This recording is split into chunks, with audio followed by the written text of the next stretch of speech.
Emerald Revival. Exclusive interview with auction house executive. Newly added supply has been consumed, and demand is set to grow rapidly again.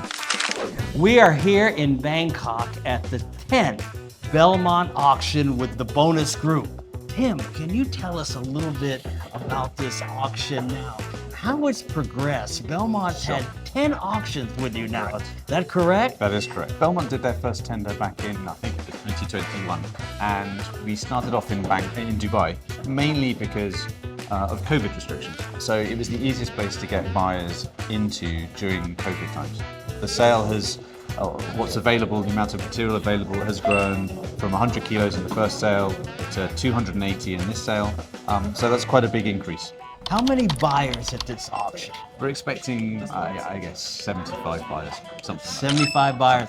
Would you say over 90% of them are from Jaipur? Yes. And then we've got one or two Western companies that are coming in. What would you say your best grades is? ABC, those are your... There are premium grades. For the first time though, this tender we've got an A+, which is a A+. small amount of top quality material. So we have 3 stones in A+, in the large size, which are beautiful. And the buyers are very excited then about the high quality material. Yeah, absolutely. I think the most important thing about Belmont is the fact that the goods are so consistently assorted from sale to sale.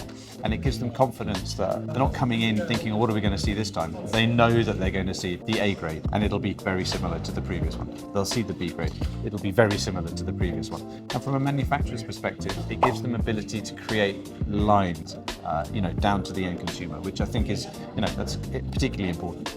Everyone is always so excited about the top quality material, the larger sizes, but what you mentioned, to be able to have the consistency and the production to create lines, do you think that gives Emerald an advantage? I think that it gives any production that is consistently sorted an advantage. The market needs to be confident that it's going to be getting consistently assorted product on a consistent basis. And a decent supply. And a decent supply. Yeah, it needs to be consistent supplies if it's inconsistently coming to market. And that's something that Belmont has got into a very strong rhythm of twice a year, bringing well-sorted, consistently assorted goods to market. What would you say is the percentage of the higher quality grade? I'd say the top 3 or 4 grades account for maybe 10% of production. It gives you an idea that the very top is very small. The commercial production is a very, very important part of the auction. Yeah, I mean, from a miner's perspective, that's the majority of, the commercial amount is that's what they bring out of the ground. Actually, we know that any mining, the top part of the mine is a very small amount. If you need to find a market for those goods, it's not just the top, it's the middle and the bottom you need to find a market. So I think it allows, when you have a decent number or decent quantity of buyers coming in, there is always something for everybody. There's a buyer for every part of the pie, isn't it? And I think that's something that the tender model does give you. Do you think the auctions are so successful because... I think they're successful when they come to market consistently. I think they're successful when they have confidence in the product. And a mine like Belmont, which it meets environmental standards, it's mining excellence, it's got everything all of the ESG parts of it are there, and it has consistent assortment, consistent supply. It has all the components needed to make a successful tender. So it's a win-win situation, a win for the buyers, the auction company, and the mining company. It's a win for everyone. 2024, I remember, was a bit of a challenging year for Emerald, especially toward the end of the year. I remember Marcelo was telling me the price dropped for the commercial. You were seeing around a 20% drop right in there. Do you see now the activity and the attitude, the confidence growing? Yeah, I think the confidence has come back. I think the Indian market is healthy for that material. I think there's been a lot of positive feedback and a lot of promotion of emeralds in India, particularly with a few of the high-profile weddings that have happened, and they use a lot of emerald material, and I think that helps grow the sector.